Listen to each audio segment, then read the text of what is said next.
वहाँ सक्सेस बना हुआ 50 minutes success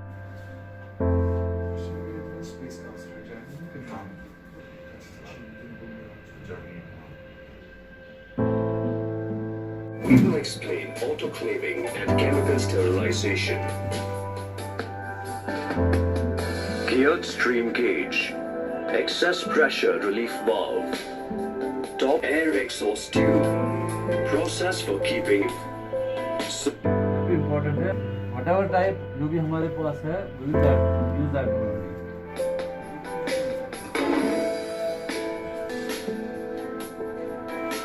Seal it with adhesive tape, close the lid and put the autoclave on the stove or use the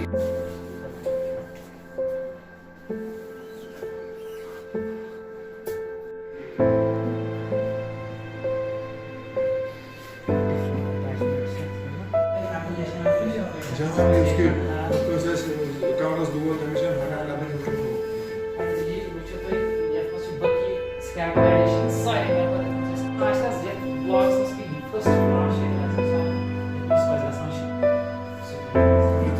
Just a few minutes before going to X-ray आकाश, ये patient minor fracture thoracic detectors. ये देख इधर इधर कर रहा उसका तो zero ये APS में चीनी माना fibula skin fracture है, बिल्कुल तो skin. ये साथ इस बिला Anse क्या फायदा शुरू में ना अगर तो रेफरेंस है option चीनी से डिफरेंस क्या आ गई बेसिकली फ़र्क कुछ नहीं है। एज गवर्नमेंट हम तो हर किसी जगह, चाहे जम्मू हो, चाहे कश्मीर हो, चाहे कोई भी डिस्ट्रिक्ट हो, चाहे कोई सब डिस्ट्रिक्ट हो, चाहे कोई पीएससी हो, हमारा फोकस तो इक्विटेबल रहता है। हर जगह हमारी कोशिश ये रहती है कि अपग्रेडेशन हो। अपग्रेडेशन आई मीन स्किल की हो, अपग्रेडेशन आपके इंफ्रास्ट्रक्चर की हो, जिसकी भी हो तो होनी चाहिए। यह हमारा फोकस रहता है। अब फ़र्क कहाँ पे आ जाता है? फ़र्क यहाँ पे आ जाता है कई जगहों पे आपकी सिविल सोसाइटी जो वो बढ़ चढ़ के हिस्सा लेती है, तो कई जगहों पे ये होता है कि वो सिविल सोसाइटी बहुत खामोश बैठी हुई है। अगर आप कागापोरा पीएससी की बात कर ले, हालांकि ये तो पीएससी है जैसे आपने दूसरी जगहों पे देखी होगी, लेकिन यहाँ की और वहाँ की पीएससीज में शायद ये आपको सबसे बड़ा अंतर, सबसे बड़ा डिफरेंस, सबसे बड़ा फ़र्क लगेगा कि यहाँ की सिविल सोसाइटी 101% इसमें इन्वॉल्व है। आपने अभी खुद देखा कि कितनी सारी चीज़ें डोनेट की गई है और सिविल सोसाइटी ने की है, और उन्होंने अपना नाम तक भी नहीं इसमें लिखाया है। क्यों? क्योंकि वो समझ रहे हैं कि अगर गवर्नमेंट है, हम भी गवर्नमेंट का एक हिस्सा है, तो जितना गवर्नमेंट को करना होता है वो तो कर ही डालते हैं, लेकिन उसके बाद मेंटेनेंस का आपका आ जाता है, तो मेंटेनेंस में लोग बढ़ चढ़ के हिस्सा लेते हैं। और दूसरा, जहाँ जहाँ आपकी गैप्स रहती है, कहीं कहीं छोटी मोटी चीज़ें रह जाती हैं, तो यहाँ की सिविल सोसाइटी ने बड़ी कोशिश की कि हम उन गैप्स को पूरा करें ताकि वो शराकतदारी का सबूत दे दे। और आज तक यही तो होता है कि वहाँ उन्होंने बड़ी शराकतदारी का सबूत दे दिया, और हर किसी दुख सुख ऊंच नीच में वो बिल्कुल हॉस्पिटल के शाना बशाना काम करते हैं। तो तभी जाके ये फ़र्क आप महसूस कर रहे हैं। तो मेरी गुजारिश है आपसे कि आपकी वसातत से सभी लोगों तक ये पैगाम जाना चाहिए कि दे शुड कम फॉरवर्ड। लोगों को, सिविल सोसाइटी को आगे आना चाहिए, बढ़ चढ़ के आगे आना चाहिए, और देखना चाहिए कि उनकी इंस्टीट्यूशंस कैसी ढंग से रन करेगी, अच्छी तरह से रन करेगी। क्योंकि मेडिकल या हेल्थ और मेडिकल एजुकेशन, आपको तो मालूम है इसका कितना बड़ा योगदान है, हिस्सा है, कंट्रीब्यूशन है, और इसके बिना तो इंसान की ज़िंदगी नामुमकिन है। तो थोड़ा सा भी छोटी सी दर्द हो तो आप कुछ नहीं कर सकते हो। So you have to prioritise health and medical education. That's what people of this area are doing, and they are coming forward like anything. So my request to you all will be कि सभी लोग आगे आए, जहाँ हमसे कुछ कोताहियाँ रह जाती है वो उनकी निशानदेही करे, ताकि हम उन चीज़ों का अजाला कर सकें। जी, आपका ये क्या? यहाँ की सिविल सोसाइटी गवर्नमेंट है, यहाँ का छोटा मुलाजिम गवर्नमेंट है, यहाँ का पेशेंट गवर्नमेंट है, यहाँ हम बैठे हैं, आप बैठे हैं, हम गवर्नमेंट है, तो गवर्नमेंट हम ही हैं। हम ही तो यहाँ बीमार हैं, हम ही तो यहाँ काम करने वाले हैं, तो हमें को फ़ायदा हो रहा है। तो दैट मीन्स कि ये कंसेप्ट ऐसा है कि वो जैसे आप कहे वो पीपीपी मोड जैसे होता है कि पब्लिक प्राइवेट पार्टनरशिप, लाइकवाइज ये एक ऐसा मोड बनना चाहिए ताकि हर किसी का फ़ायदा हो, ना कि जिसे आप गवर्नमेंट कहते हैं उसका फ़ायदा हो और लोगों का फ़ायदा हो, जो यहाँ पे हो रहा है। आपके सामने लाइफ एग्जाम्पल है। तभी जाके मैं सोच रहा हूँ कि आपके माध्यम से और लोगों को ये पैगाम मिलना चाहिए कि हमें भी इन लाइन्स पे काम करना चाहिए ताकि सबका भला हो। मैंने आपको यही तो पहले मैंने बोला कि अगर आपने देखा होगा जो आपके सामने एक लंबी लिस्ट लगी हुई है जो डोनेटेड आइटम्स हैं, जैसे आपका यहाँ ARTCP इमरजेंसी रूम जिसे आप कहते हैं, इमरजेंसी रूम हमने यहाँ बना लिया, वो कैसे बना लिया? क्योंकि लोग सामने आए, लोगों ने कंट्रीब्यूट किया, लोगों ने कुछ ऐसी मशीनरी लाई जो हमने यहाँ असेंबल करके रखी हुई है जिससे हमारा फ़ायदा होता है। एक तो वो, दूसरा ये कि अगर गवर्नमेंट किसी जगह ऐसे ना वो सौतेली माँ का सलूक किसी एक सेंटर के साथ नहीं कर रही है, जैसे रिक्वायरमेंट यहाँ है वो दूसरी जगहों भी हो सकती है, लेकिन परेशानी कहाँ पे आती है? परेशानी यहाँ पे आती है कि भाई वहाँ का जो स्टाफ हो, वहाँ के जो लोग हो, वो बढ़ चढ़ कर सामने आए, बताए कहाँ पे। जैसे अभी आपने देखा, कई जगहों पे आपने देखा होगा मशीनरी लगी होती है लेकिन पड़ी रहती है, शायद वो फंक्शनल नहीं होती है। तो लोग क्या करते हैं, लोगों में भी यही है कि भाई बाहर से प्राइवेट में करा लें, मसला ख़त्म, मामला ख़त्म, कोई ना सुनता है ना कोई देखता है। लेकिन काश वो भी एहसास का मुजाहरा करके वहाँ आ जाते और वहाँ पूछ लेते स्टेटस क्या है। तो ये कभी नहीं हो पाता कि एक डॉक्टर उनको कहेगा भाई यहाँ पे नहीं है मशीनरी, यहाँ हम नहीं चला सकते। शायद हमारी भी इसमें वो कोताही रहती है कि हम पूछते नहीं किसी से या हमें पता नहीं होता। और अवेयरनेस का बड़ा फकदान है, जो मैं खुद भी मानता हूँ। अवेयरनेस आनी चाहिए, लोगों को पता होना चाहिए। जैसे आप यहाँ पे हैं, मैं चाहता हूँ कि आपके माध्यम से ये अवेयरनेस लोगों तक आ जाए कि एक प्राइमरी हेल्थ सेंटर में, primary health centre, primary means basic, जहाँ से आपको अच्छी अच्छी चीज़ें मिलनी चाहिए। तो प्राइमरी हेल्थ सेंटर से हमें कौन कौन सी चीज़ें मिलनी चाहिए और मिलनी चाहिए, यहाँ तो आपको सब, अभी हमारे डॉक्टर साहब है जो day in and day out वो काम कर रहे हैं यहाँ पे, अभी आपको ये लिस्ट बता देंगे कौन कौन सी फैसिलिटीज़ है यहाँ पे और कौन कौन सा इलाज ये कर लेते हैं यहाँ पे।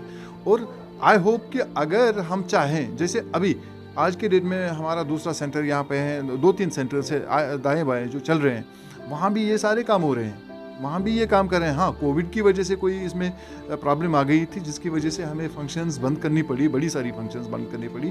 तो लेकिन समय रहते आज के डेट में अभी आप देख रहे हैं कि it is going back to the normal, अभी आहिस्ता आहिस्ता नॉर्मल पे आ रहा है। और उन्होंने भी ओपीडी आपका शुरू कर दिया, या कहीं कहीं आईपीडी, जैसे हमारा एसडीएच है, उन्हें भी आईपीडी शुरू कर, डेंटल प्रोसीजर शुरू कर लिए।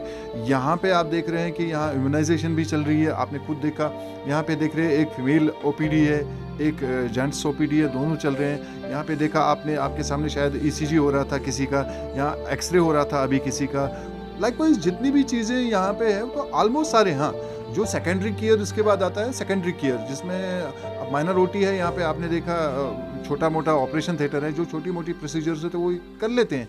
लेकिन इसके बाद क्या होता है, जो स्पेशलाइजेशंस होते हैं वो यहाँ पे नहीं हो सकती है। तो स्पेशलाइजेशन के लिए आपको इनको दूसरे हॉस्पिटल्स में रेफ़र करना पड़ता है। जैसे हमारा सेकेंडरी केयर है, उसके बाद टर्शियरी केयर है। लेकिन यहाँ मैक्सिमम कोशिश ये कर लेते हैं कि जितना हमसे हो सके इतना यहाँ पे हो जाए, ताकि जो आपके गोल्डन आवर्स होते हैं या पहले जो बीमारी का वो पहला पल या पहले क्षण जो होते हैं वो बहुत इंपॉर्टेंट होते हैं, उसका भरपूर यहाँ फ़ायदा हो जाए ताकि एक इंसान की जान बच जाए। So this is our Endeavour. हम कोशिश कर रहे हैं कि ये लोगों तक भी पहुँचे और लोग बढ़ चढ़ कर इसे, I congratulate the people of this very area, particularly this civil society, जिन्होंने कभी ये नहीं सोचा कि भाई हमारा क्या है, हमें क्यों करना चाहिए, हम लोगों से काम, डॉक्टर्स से काम लेंगे, पैरामेडिकल से काम लेंगे, ऐसा कभी उन्होंने नहीं सोचा।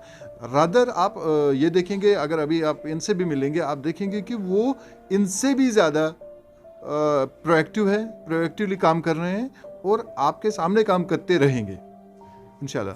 Close the lid and put the autoclave on the stove or use the doctor Shahnawaz Shafi in charge PSC Kakapora. ये काकापुरा सेक्टर जो यहाँ पे इस वक्त आप हो, मैं first of all I am very thankful to you people visit here. आपने देखा खुद, आपने इस वक्त विजिट किया यहाँ पे क्या क्या फैसिलिटीज़ हो रही है। This PSC is established 1975 in government building. तो ये 24/7 पीएससी है। यहाँ पे 24/7 मीन्स दिन रात पेशेंट्स आते हैं, डॉक्टर्स अवेलेबल रहते हैं, तो पेशेंट्स का केयर 24/7 मिल रहा है। तो हमारे पास यहाँ अल्हम्दुलिल्लाह मेरे हिसाब से तो जो पीएससीज़ में होनी चाहिए उससे ज़्यादा ही है। यहाँ एक्सरे हो रहा है, डिजिटल एक्सरे है हमारे पास, ईसीजी है, ईसीजी 24/7 है। लैब में हर एक प्रोसीजर होता है। डेंटल में है, डेंटल जैसे डेंटल सेक्शन हमारा आपने विज़िट किया खुद, वहाँ स्कैनिंग भी होती है, RCTs भी होती है, वहाँ एक्सट्रैक्शंस भी होती है। तो हर प्रोसीजर वहाँ पे भी होता है। यहाँ पे और सेक्शंस जो जैसे गायनी है, गायनी सेक्शन में भी हर फैसिलिटीज़ है हमारे पास गायनी डॉक्टर भी अवेलेबल है यहाँ पे। तो डिलीवरीज, नॉर्मल डिलीवरीज भी होती थी। Last time 30 deliveries we have conducted, but due to Covid तो we have suspended the deliveries here. Now इंशाल्लाह within couple of months we will again start here तो मेरे हिसाब से हम हर प्रोसीजर यहाँ पे करते हैं, डॉक्टर्स अवेलेबल है, पैरामेडिकल 24/7 अवेलेबल रहता है जी। ओपीडी आपके कितने आते हैं? हमारे पास। ओपीडी जो है, जो हमारी मैक्सिमम ओपीडी रहती है, मैक्सिमम ओपीडी रहती है 220, जो दिन में 160 तक होती है, तो नाइट में 70 से 100 के बीच में होती है, ओल्ड प्लस न्यू। तो बेड्स आपके कितने अवेलेबल? हमारे पास 7 बेड्स अवेलेबल है पीएससी में, तो एट अ टाइम हम 7 पेशेंट्स को एडमिट कर सकते हैं।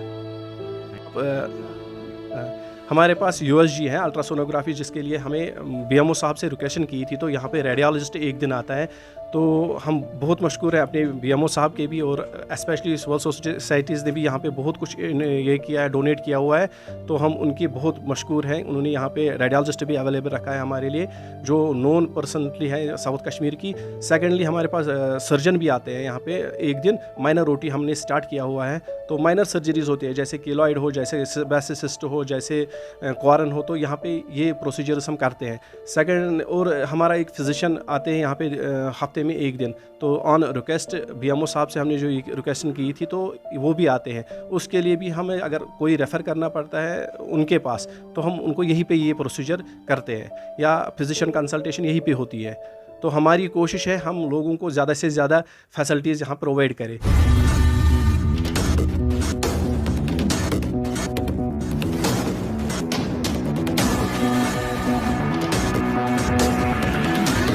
INS. Extremely fearless journalism.